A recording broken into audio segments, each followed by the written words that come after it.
NALCO share रे मु कौन पे इन्वेस्ट करती आज से शेयर करी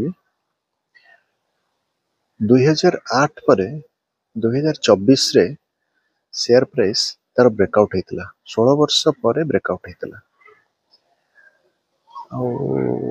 तार ए Q2 रिजल्ट बाहर FY26 रो 37% year on year profit increase होती 37%।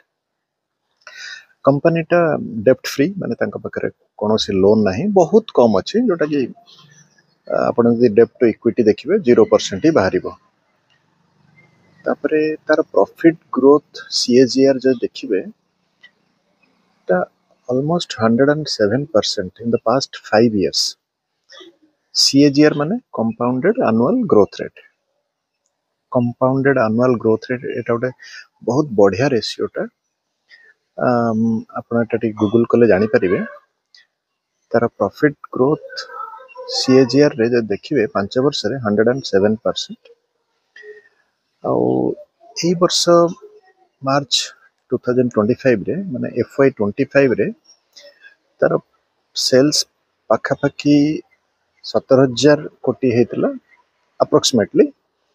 प्रॉफिट नेट प्रॉफिट होता 5,200 कोटी जोटा कि प्रॉफिट आफ्टर टैक्स कह जाए।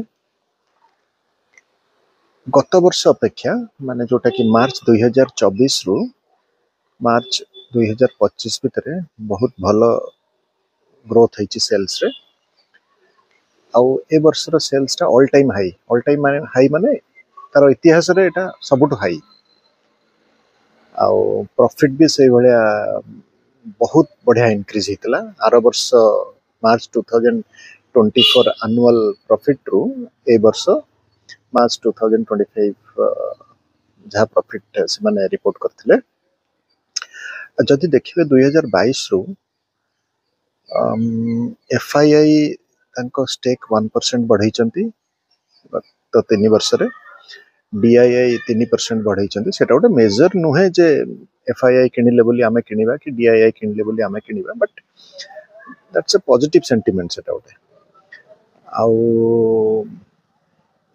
सबुठ भल कथा चार्टा गोटे बढ़िया टेक्निकल चार्टा गोटे बढ़िया पैटर्न फॉर्मेशन है जेहेतु 16 वर्ष पर ब्रेकआउट होता मुझे इन्वेस्टमेंट करने मनोनिवेश करी। एटा गोटे educational video not a buy और सेल रिकमेंडेशन।